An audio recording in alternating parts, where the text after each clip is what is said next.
Hello दोस्तों, मैं Narayan Maheshwari Soni education में आप सबका स्वागत करता हूं।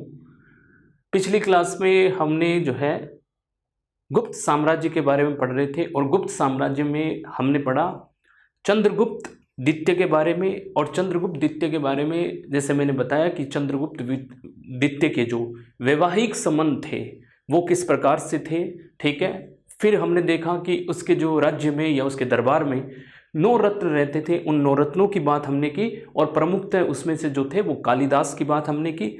कालिदास की प्रमुख रचनाओं के बारे में हमने बात की, ठीक है। तो हमने जो है चंद्रगुप्त द्वितीय जो है गुप्त साम्राज्य के लिए, यानी कि गुप्त काल जितना भी हम पढ़ते हैं, गुप्त काल में जो है महत्वपूर्ण क्वेश्चन जो बनते हैं वो चंद्रगुप्त द्वितीय से बनते हैं। तो चंद्रगुप्त द्वितीय ने कैसे जो है शकों को हराकर यानी विक्रमादित्य की उपाधि धारण की, वो भी हमने बात की। शक कौन थे उसके बारे में मैंने आपको छोटी सी एक जानकारी दी। तो हमने अब तक जो है पिछली क्लास में ये पढ़ा, यानी कि अब हम पढ़ते हैं कि चंद्रगुप्त द्वितीय के बाद में कुमारगुप्त प्रथम, ठीक है। कुमारगुप्त प्रथम जो है गुप्त साम्राज्य के शासन पर जो है आसीन होता है।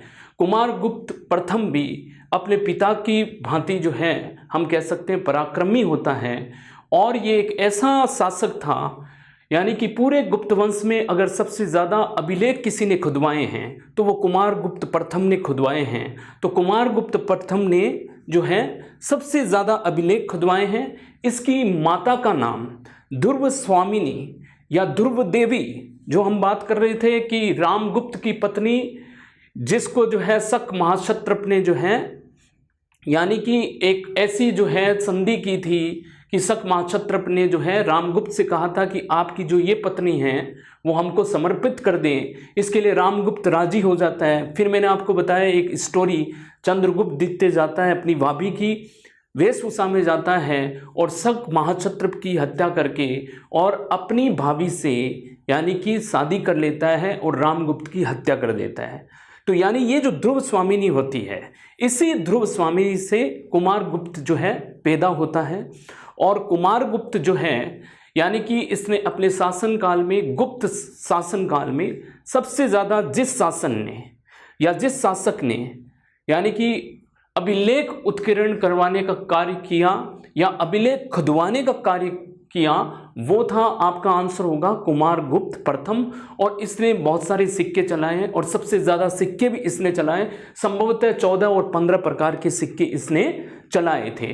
तो आप देखिए कि अगर हम इसके साम्राज्य की बात करें तो ये अपने पिता की तरह इसने कोई जो है बहुत दिग्विजय का विवरण तो हमें नहीं मिलता है, फिर भी हम इसके सिक्कों के माध्यम से, ठीक है, सिक्कों की यथावत स्थिति से और जिस प्रकार से सिक्के जो है अलग अलग भागों में मिले हैं, इसका मतलब हम ये लगा सकते हैं कि इसने यथासंभव जो है यानी गुप्त साम्राज्य को बनाए रखा। ऐसा इसको जो है हम कह सकते हैं कि क्रेडिट जाता है, इसको जो है इस बात का जो है श्रेय जाता है कि इसने अपने पिता का जो जितना भी जो साम्राज्य था उसको यथासंभव बना के रखा। और क्योंकि ये यानी सिक्कों की विशुद्धता से पता चलता है और इतने सारे जो है साम्राज्य में विस्तृत जो है साम्राज्य में अलग अलग जगह में जो है अभिलेख जो खुदवाए हैं, उससे हम एक जो है जानकारी निकाल सकते हैं कि इसने इस जो पूरे साम्राज्य को यथासंभव रखा, ठीक है। कला साहित्य के क्षेत्र में भी यहाँ पर उन्नति देखने को मिलती है। तो हम कह सकते हैं कुमारगुप्त के समय यानी गुप्त काल अपनी चरम सीमा पर था, ठीक है। तो अब हम बात करते हैं कुमारगुप्त की। तो कुमारगुप्त के बाद हम बात करते हैं कुमारगुप्त।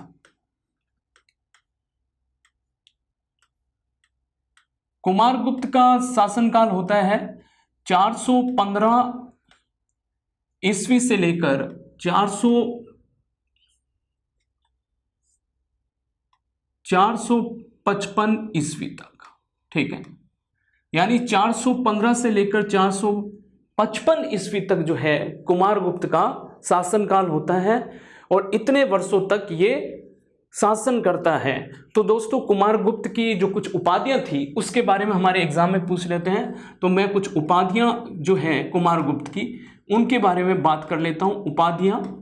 उपाधियों में देखो दोस्तों कि इसने महेंद्र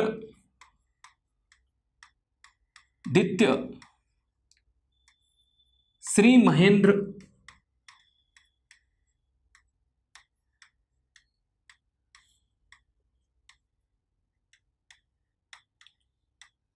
अश्वमेध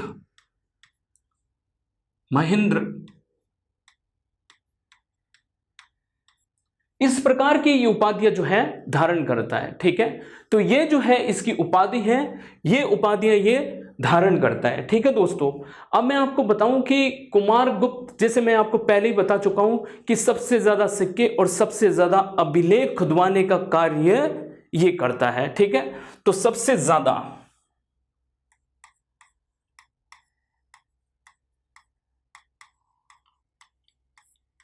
ज्यादा सिक्के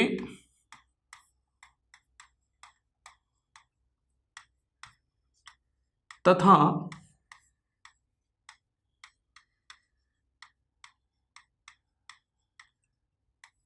अभिलेख खुदवाने के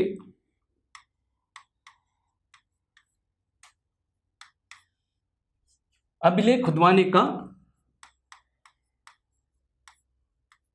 जो क्रेडिट है वो इसको जाता है, जो श्रेय है उसको जाता है। ठीक है, सबसे लंबी अवधि तक शासन करने वाला गुप्त शासक।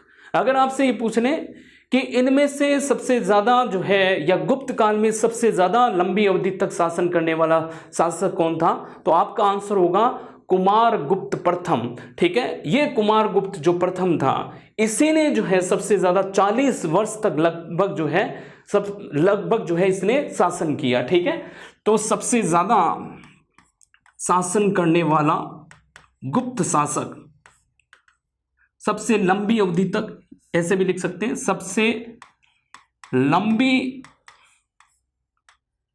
अवधि तक शासन करने वाला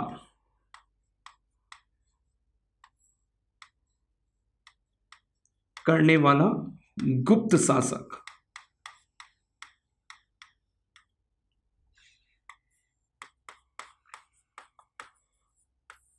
ठीक है, लगभग 40 साल दोस्तों, तो लगभग 40 इयर्स। ठीक है, 40 वर्ष तक इन्होंने जो है शासन किया, तो 40 वर्ष तक इसने जो है शासन किया दोस्तों।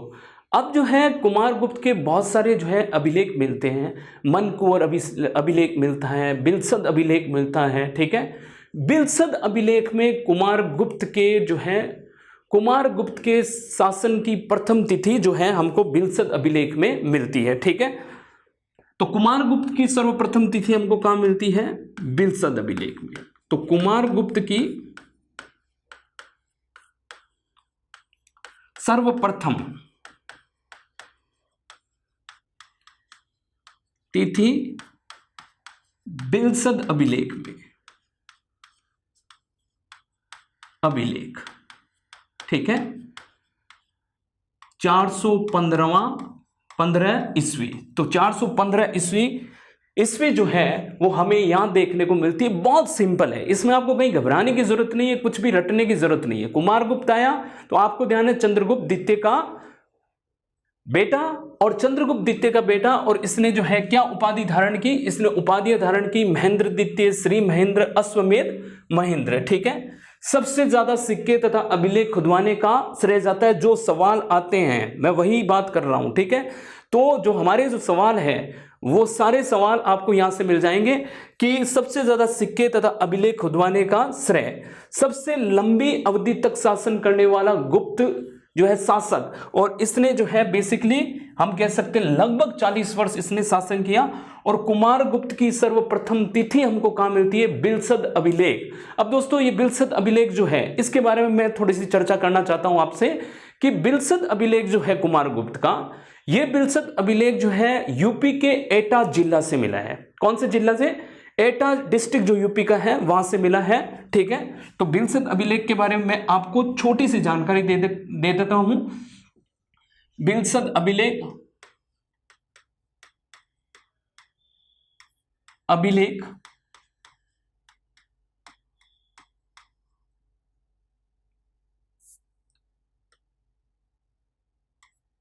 ठीक है, कहां से, एटा डिस्ट्रिक्ट यूपी, ठीक है। इसमें जो है बेसिकली परिषद शब्द का उल्लेख मिलता है, ठीक है। परिषद शब्द का उल्लेख इसमें मिलता है, परिषद शब्द का उल्लेख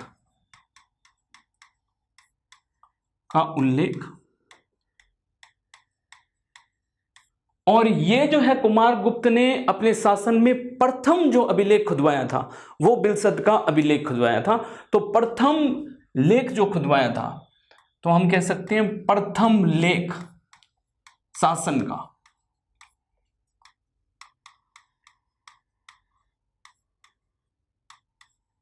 इसमें यानी दत्त देवी और ध्रुव स्वामिनी का उल्लेख भी मिलता है। इन दो नामों का उल्लेख मिलता है। दत्त देवी मैंने आपको बताया था, दत्त देवी समुद्रगुप्त की पत्नी। तो दत्त देवी किसकी थी? समुद्रगुप्त की पत्नी। और ध्रुव स्वामिनी हम कह सकते हैं इनकी माताश्री थी।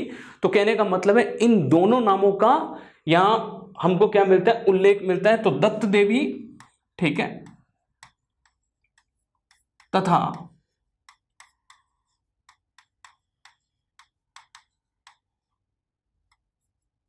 ध्रुव स्वामिनी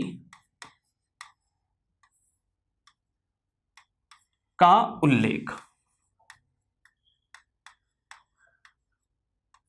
ठीक है दोस्तों। तो यानी हम कह सकते हैं कि हमारे पास ये चार इंफॉर्मेशन जो है बिलसद अभिलेख की, एटा जिला यूपी से, इसकी स्थिति ये है कि ये यहां से मिला, एटा जिला यूपी से, ठीक है। परिषद शब्द का उल्लेख मिलता है। प्रथम हम कह सकते हैं लेख, इसके शासन का प्रथम जो है लेख है ये।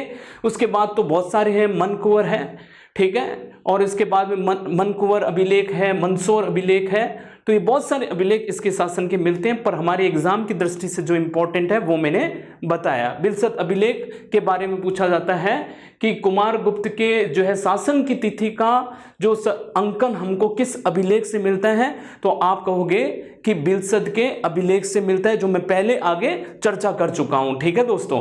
अब हम बात करते हैं कि यहां से जो है कुछ इसके महत्वपूर्ण सिक्के जो इसने चलाए, तो उन सिक्कों के बारे में बात कर लेते हैं। तो इसके द्वारा चलाए गए सिक्के जो थे, तो हम सिक्के या कॉइन जो है इसके बारे में बात करते हैं।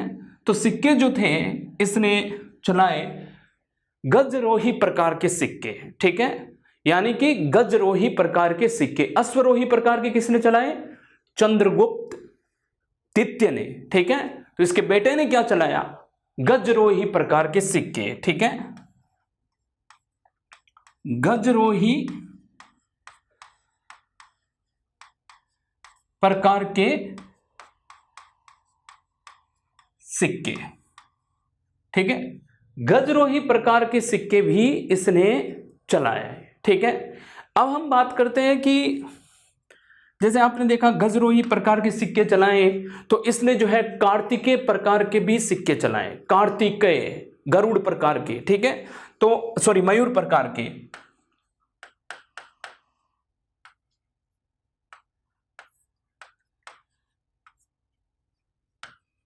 प्रकार के सिक्के, ये इंपॉर्टेंट सिक्के जो है इसने चलाए, जो हमारे एग्जाम में पूछे जाते हैं कि गजरोही प्रकार के सिक्के और कार्तिकेय प्रकार के सिक्के, जिसको हम कह सकते हैं मयूर प्रकार के सिक्के। मयूर प्रकार क्यों? क्योंकि कार्तिकेय की जो सवारी है, जिस पर कार्तिकेय विराजमान होते हैं, देवताओं के सेनापति। कार्तिकेय कौन होते हैं? देवताओं के सेनापति, यानी कि शिव के दो संतान गणेश, जिनकी जो है यानी कि हम सब जानते हैं कि सवारी कौन सी है? मुत्सक की सवारी करते हैं। ऐसे ही जो ये कार्तिकेय हैं, ठीक है, इनको दक्षिण भारत में बहुत पूजा जाता है। जैसे हम उत्तर भारत में गणेश जी को बहुत मानते हैं, ऐसे दक्षिण भारत में इनकी बहुत मान्यता है। और कार्तिकेय का जो सवारी है वो मोर पर जो है विराजमान होते हैं और ये देवताओं के सेनापति कहलाते हैं। तो मयूर प्रकार के सिक्के भी आए एग्जाम में, तो अपने को कंफ्यूजन नहीं होना है, क्योंकि एग्जाम क्या है? कॉमन सेंस ज़्यादा है, ठीक है। एग्जाम हमारा कॉमन सेंस ज़्यादा है, तो हमेशा थोड़ा कॉमन सेंस के साथ एग्जाम में जाया करो। एग्जाम में हमेशा हमारा कॉमन सेंस हमारे साथ होना चाहिए, तभी हम एग्जाम जो है पास कर पाते हैं, ठीक है। अब आपने देखा कि कुमारगुप्त ने जो है नालंदा विश्वविद्यालय की स्थापना की। तो कुमारगुप्त ने क्या किया, नालंदा विश्वविद्यालय की स्थापना की, और इसी नालंदा विश्वविद्यालय को क्या बोला जाता है, ऑक्सफोर्ड ऑफ महायान बौद्ध।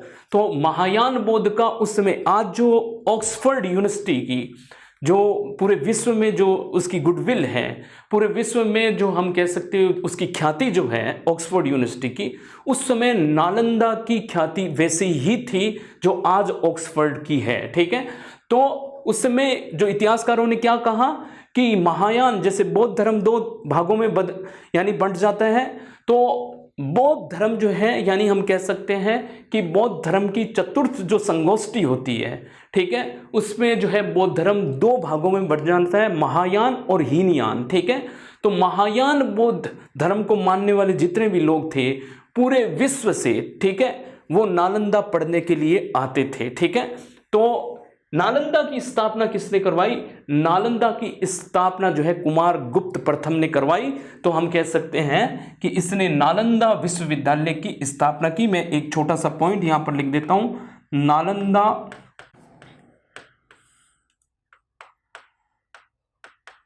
विश्वविद्यालय यूनिवर्सिटी की स्थापना ठीक है दोस्तों, और इसी को क्या बोला जाता है, ऑक्सफोर्ड ऑफ महायान बौद्धिज्म या ऑक्सफोर्ड ऑफ महायान बौद्ध। ठीक है, तो इसको क्या बोला जाता है, ऑक्सफोर्ड ऑफ महायान बौद्ध।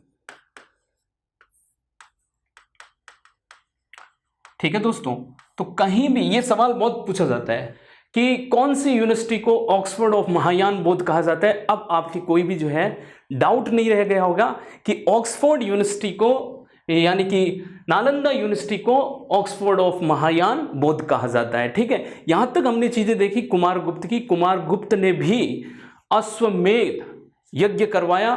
जो अश्वमेध यज्ञ है, ये यज्ञ जो है इसने भी करवाया। ठीक है, तो इसलिए इसने जो है, हम देखो कि यानी कि इसने एक अश्वमेध महेंद्र की उपाधि भी धारण की है। ठीक है, तो इसने भी जो है इस तरह का यज्ञ करवाया। ठीक है, अब हम बात करते हैं कि हमारा जो अगला शासक है, ठीक है, वो बहुत इंपॉर्टेंट शासक, ठीक है, जिसका नाम है स्कंदगुप्त। ठीक है, स्कंदगुप्त के समय दोस्तों, ये कुमारगुप्त का प्रथम का बेटा स्कंदगुप्त और गुप्त साम्राज्य का अंतिम महान शासक। ठीक है, तो गुप्त साम्राज्य का अंतिम महान शासक कौन होता है, स्कंदगुप्त होता है, जिसकी बात अब हम करने जा रहे हैं।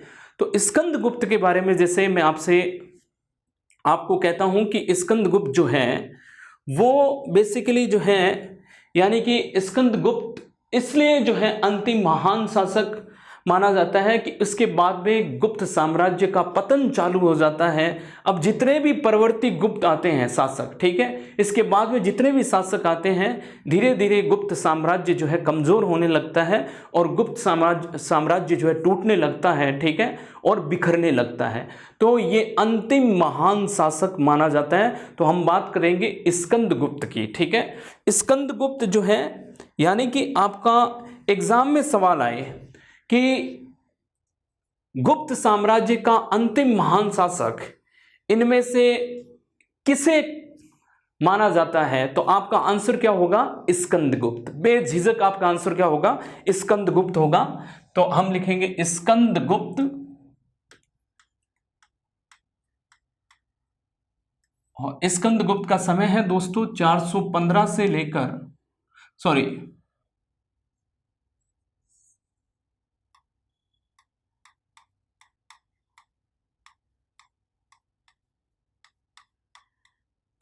ईसा पूर्व। ठीक है, तो ये इसका जो है, सॉरी, इसका जो समय है 455 से लेकर 467 ईस्वी तक इसका समय। तो हम जब बात करते हैं कि स्कंदगुप्त की, तो स्कंदगुप्त ने भी जो है, यानी कि ये एक अधर्म के समय में धर्मावलंबी शासक हुआ। ठीक है, चारों तरफ अंधकार सा माहौल था, क्योंकि आप देखोगे कि स्कंदगुप्त के समय भारत में हुणों का आक्रमण होता है। ठीक है, तो भारत में क्या होता है, हुणों का आक्रमण स्कंदगुप्त के समय होता है। ठीक है, और स्कंदगुप्त के समय जब हुणों का आक्रमण होता है, ठीक है, तो इसने जो है हुणों को जो है यानी कि हुणों को पराजित किया, और हुणों को पराजित करने के बाद में इसने विक्रमादित्य की उपाधि धारण की। ठीक है, मैं आपको फिर बता रहा हूं, हुणों को पराजित करने के बाद में इसने विक्रमादित्य की उपाधि धारण की। तो दोस्तों मेरी बात समझ रहे हो कि गुप्त साम्राज्य में दो ऐसे शासक हुए जिन्होंने विक्रमादित्य की उपाधि धारण की। पहला था चंद्रगुप्त द्वितीय, ठीक है, और दूसरा होता है स्कंदगुप्त। ठीक है, तो स्कंदगुप्त ने भी हुणों को, चंद्रगुप्त द्वितीय ने शकों को हराकर, ठीक है, और जो है हम कह सकते हैं कि स्कंदगुप्त ने हुणों को हराकर यानी कि उपाधि धारण की। कौन सी? विक्रमादित्य। तो ऐसे कौन से कितने राजा हो गए? तो आप कहोगे ऐसे दो राजा हो गए, गुप्त साम्राज्य के दो राजाओं ने जो है विक्रमादित्य की उपाधि धारण की। एक ने शकों को और दूसरे ने हुणों को हराकर। ठीक है, तो अब हम बात करते हैं कि जैसे गुप्त वंश का अंतिम महान शासक। ठीक है, इसके लिए हम लिखेंगे गुप्त वंश का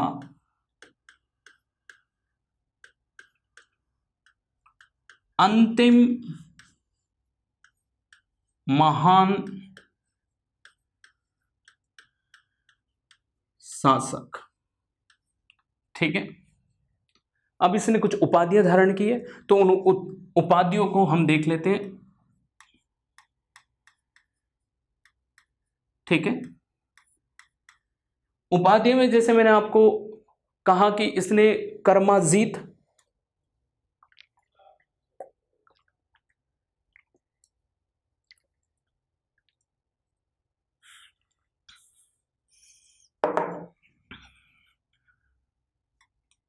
कर्माजित,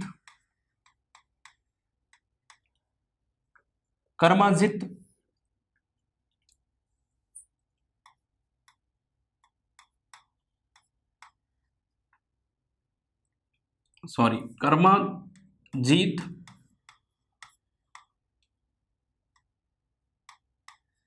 कर्मादित्य,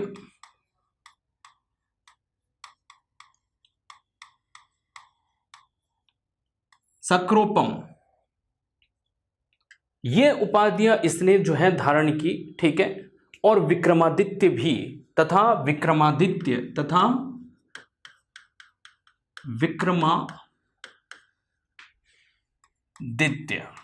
ठीक है, देखिए कि इसने हुणों से जो है, हुण कौन थे? हुण मध्य एशिया की एक बर्बर जाति थी। क्या थी? एक बर्बर जाति थी मध्य एशिया की, जो कालांतर में दो शाखाओं में बढ़ जाती है। एक शाखा इनकी यूरोप की तरफ चली जाती है, यूरोप महाद्वीप में चली जाती है।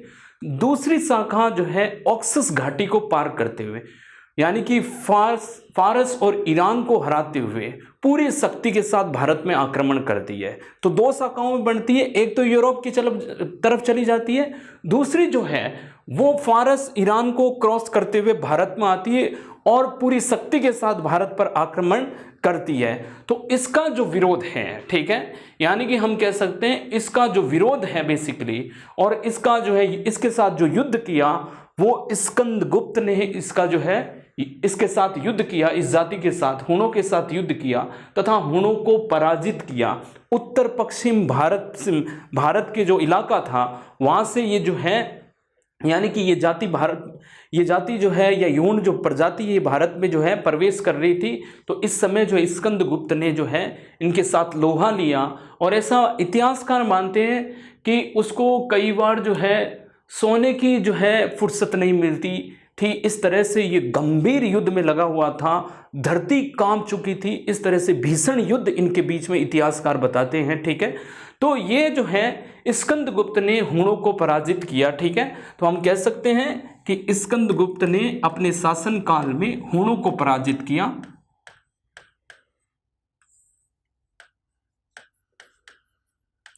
हुणों को पराजित किया।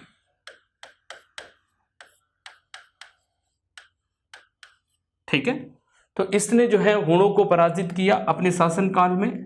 ठीक है, तो ये बेसिकली जो है अपने शासनकाल में हुणों को पराजित करता है दोस्तों। ठीक है, अब ये भीतरी अभिलेख, इसने इसके भी बहुत सारे अभिलेख है, तो भीतरी अभिलेख से ये पता चलता है इसने एक विष्णु की मूर्ति की स्थापना की। ठीक है, तो भीतरी अभिलेख में हमें पता लगता है,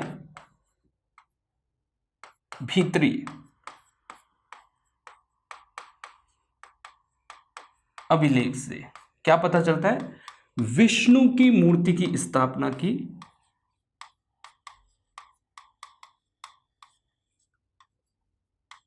स्थापना की।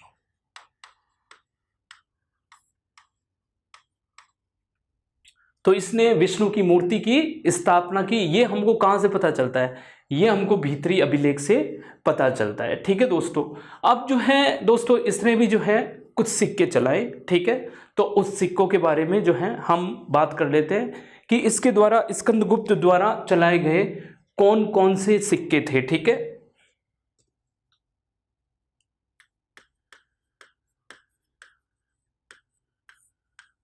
इसके जो स्वर्ण सिक्के थे, देखो इसने तांबे के सिक्के नहीं चलाए, इसने अपने शासनकाल में कोई भी तांबे का सिक्का नहीं चलाया। ठीक है, तो इसने राजलक्ष्मी प्रकार के सिक्के चलाए। ठीक है, तो कौन से सिक्के, राजलक्ष्मी, लक्ष्मी या राजलक्ष्मी प्रकार के सिक्के, लक्ष्मी या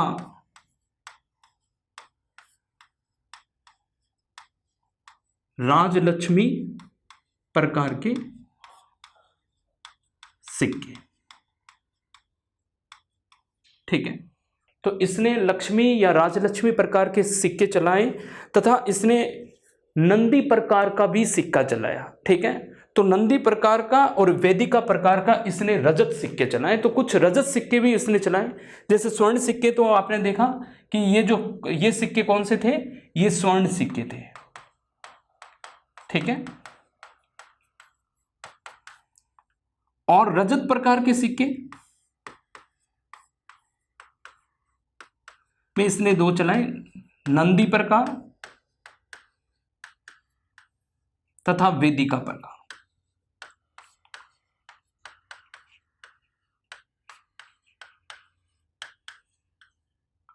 के सिक्के चलाए। ठीक है, तो ये दो प्रकार के सिक्के ये चलाता है। तो ये स्कंदगुप्त के बारे में हमने जानकारी ली। हूण के बारे में मैं बता देता हूं कि हूण कौन थे। तो हूण बेसिकली दोस्तों जो हूण थे, ठीक है, ये हूण बेसिकली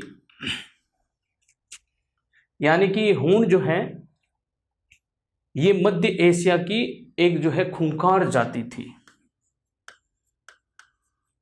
मध्य एशिया की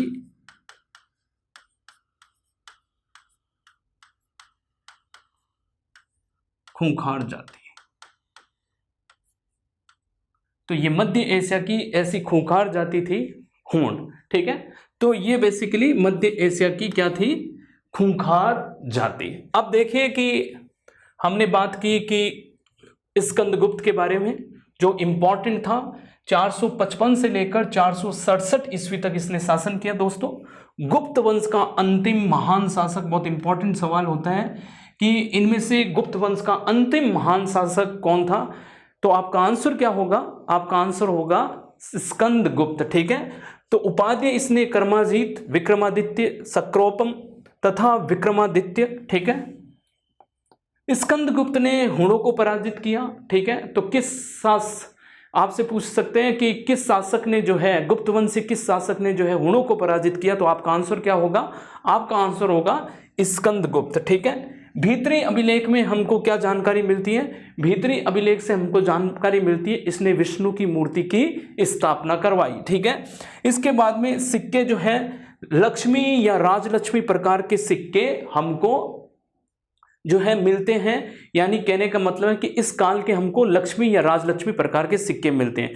देखो यहां से धीरे धीरे यानी कि इसका जो है पूरा साम्राज्य का, यानी कि इसने पूरे अपनी जो जीवन काल जो था उसमें से अधिकांश हिस्सा जो है यानी कि हूणों को जो है रोकने में जो है हुणों को रोकने में लगा दिया था और ये सफल भी रहा। तो धीरे धीरे धीरे धीरे राज्य का खजाना, ऐसा जो इतिहासकार मानते हैं कि राज्य का खजाना इसमें बहुत सारा लगा होगा, तभी जो इसके स्वर्ण सिक्के या सोने के सिक्के हैं वो इतने विशुद्ध नहीं हैं। अब धीरे धीरे इनमें मिलावट ज़्यादा थी सोने के सिक्के में। तो इसका मतलब है जब भी मिलावट चीज़ों में ज़्यादा आती है, इसका मतलब है राज्य का या साम्राज्य का आर्थिक तंत्र कमजोर रहा होगा। तो निश्चित रूप से इनका आर्थिक जो हो हम कह सकते हैं पक्ष है वो साम्राज्य का कमजोर हो गया। और इसका स्पष्टीकरण हमको कहाँ से मिलता है? इसका स्पष्टीकरण हमको सिक्कों से मिलता है। ठीक है, कि सिक्के अब जो है इतने शुद्ध नहीं थे, क्योंकि जो भी कुमारगुप्त के सिक्के मिलते हैं हमें, जो है समुद्रगुप्त के सिक्के मिलते हैं या चंद्रगुप्त द्वितीय के सिक्के मिलते हैं, वो जो है विशुद्ध सिक्के मिलते हैं। अब इनमें जो है मिलावट का दौर चालू हो जाता है। तो इसका मतलब है कि राज्य की स्थिति अब इतनी जो है सुदृढ़ नहीं थी। किस पक्ष में? यानी कि हम कह सकते हैं आर्थिक पक्ष में। तो ये निश्चित रूप से सफल रहा, पर लगातार हुणों का आक्रमण होने से, ठीक है, उत्तर पश्चिमी इलाकों में, भारत के उत्तर पश्चिमी भाग में लगातार हुणों के आक्रमण से गुप्त साम्राज्य जो है कमजोर पड़ जाता है और धीरे धीरे धीरे धीरे गुप्त साम्राज्य का पतन का एक प्रमुख कारण ये जो है बन जाता है। ठीक है, अब हम बात करते हैं कुछ जो है हमारे परवर्ती जो गुप्त शासक हैं, तो उनके जो इम्पोर्टेंट जो शासक हैं उनके बारे में मैं बात कर लेता हूं, जिनसे कभी कभी सवाल जो है पूछे जाते हैं। ठीक है, और जैसे हम बात करते हैं पुरुगुप्त की बात करते हैं। ठीक है, पुरुगुप्त की बात हम कर लेते हैं।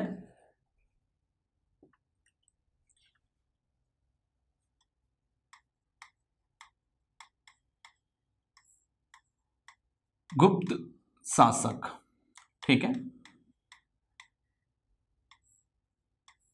इसमें हम बात करते हैं पुरुगुप्त।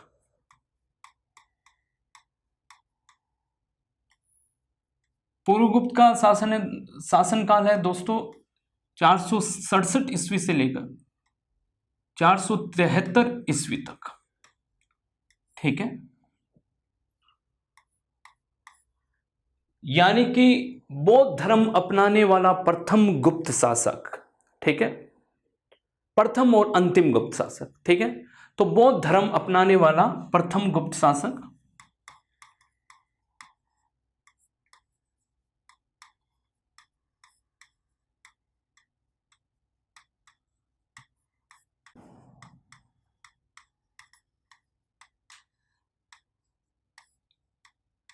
गुप्त शासक। ठीक है दोस्तों, ये सवाल कभी कभी एग्जाम में पूछ लिया जाता है। ठीक है, और सबसे वृद्ध अवस्था का, यानी कि सबसे जो है वृद्ध अवस्था में शासक बनने वाला, तो इसकी जो आयु थी जब ये शासक बना तो काफी जो है वृद्ध आयु में ये शासक बना। तो ये जो है काफी वृद्ध आयु में जो है शासक बनता है। तो सर्वाधिक आयु में शासक बना ये,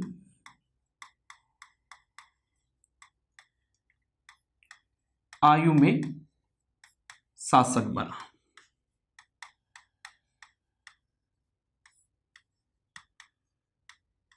ठीक है दोस्तों, तो ये सर्वाधिक आयु में शासक बनता है। अब इसके बाद में हम बात करते हैं बुद्धगुप्त की। ठीक है,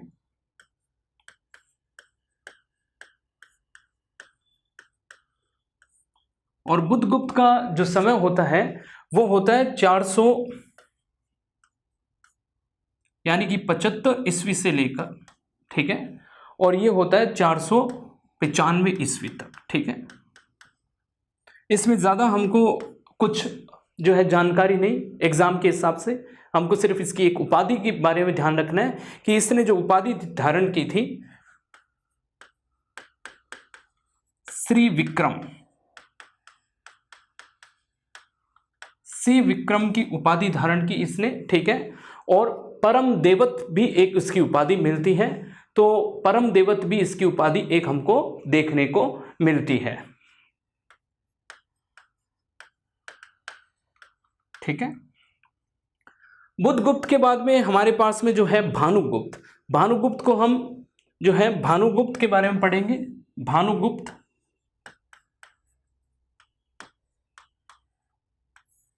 ठीक है।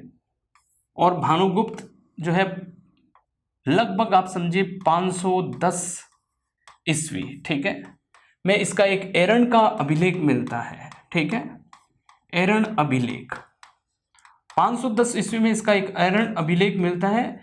और इस एरण अभिलेख के अनुसार इसका जो हम कह सकते हैं कि इसका एक अमात्य जो होता है, ठीक है, गोपराज, ठीक है, और इसी गोपराज को जो है, गोपराज की जो है युद्ध करते करते, यानी हम कह सकते हैं कि वीरगति को प्राप्त हो जाता है, तो इसकी पत्नी का सती होने का साक्ष्य मिलता है।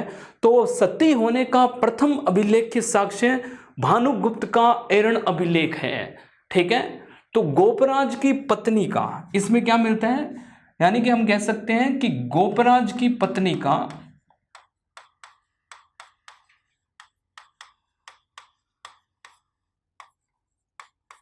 सती होने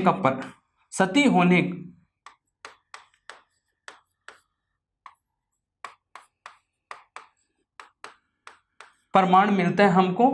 तो यानी हम कह सकते हैं सती प्रथा का प्रथम अभिलेख के साक्ष्य है। अगर आपसे पूछें कि भारत में सती प्रथा का प्रथम अभिलेख साक्ष्य जो है कौन सा है और किसके शासनकाल से प्राप्त होता है, तो आप कहोगे कि भानुगुप्त का एरण अभिलेख जो है वो सती प्रथा का हम कह सकते हैं क्या है, प्रथम अभिलेख के साक्ष्य है। तो सती प्रथा का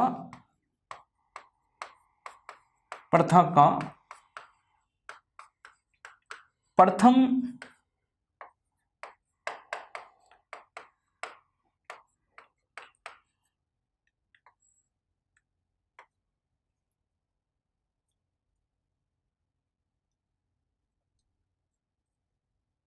प्रथा का प्रथम अभिलेख है साक्ष्य।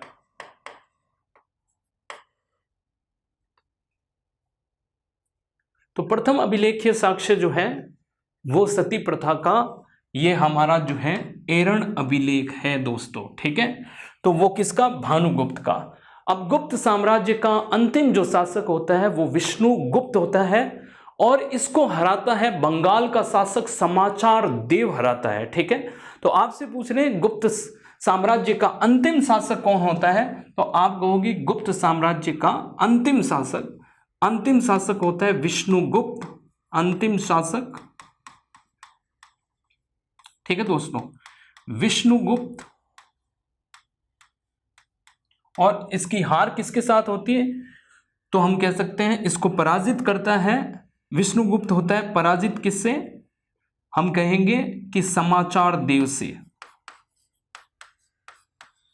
देव ने पराजित किया। ये बंगाल का शासक होता है समाचार देव और इसी ने जो है इसको हरा, यानी कि इसको युद्ध में हराता है। तो विष्णुगुप्त यानी कि गुप्त साम्राज्य का अंतिम शासक माना जाता है। तो देखिए दोस्तों कि हमने जो अब बात की है उसका मैं आपको बता देता हूं कि हमने क्या क्या बात की है अब तक हमने बात की है परवर्ती गुप्त शासक यानी पूर्वगुप्त 467 ईस्वी से लेकर 473 ईस्वी, बौद्ध धर्म अपनाने वाला प्रथम गुप्त शासक और सर्वाधिक आयु में शासक बना ये, ठीक है। तो सर्वाधिक आयु में जो है शासक बना, कभी कभी ये पूछ रहे हैं कि सबसे वृद्ध अवस्था में गुप्त साम्राज्य में इनमें से कौन था जो शासक बना, तो आपका आंसर क्या होगा, आपका आंसर होगा पूर्वगुप्त। अब उसके बाद में बुद्धगुप्त की बात की, उपाधि मैंने बताया श्री विक्रम और परम देवत जो है इसकी उपाधि थी। और भानुगुप्त का 500 भानुगुप्त शासक बनता है 510 ईस्वी में, इसका एरण अभिलेख मिलता है। गोपराज की पति का सती होने का प्रमाण मिलता है कि गोपराज की मृत्यु के बाद में उसकी पत्नी जो है वो सती हो जाती है। इसका जो है प्रमाण हमको या उल्लेख इस एरण अभिलेख में मिलता है।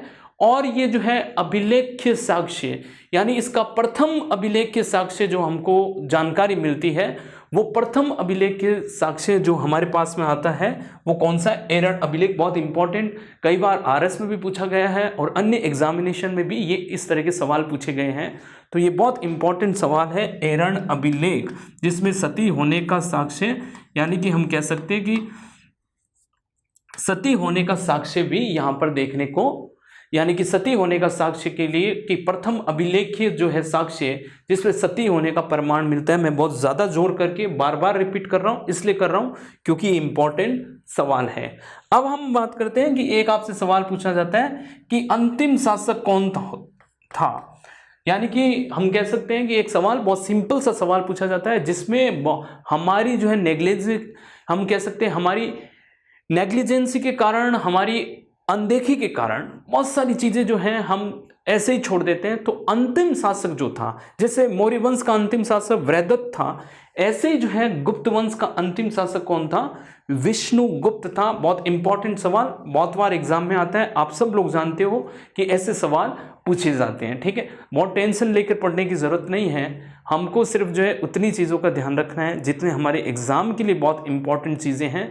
वो चीज़ें तो कम से कम हमको आनी ही चाहिए जो हमारे एग्ज़ाम के लिए इम्पॉर्टेंट है। तो अब हमने बात की गुप्त साम्राज्य के जो है शासकों के बारे में।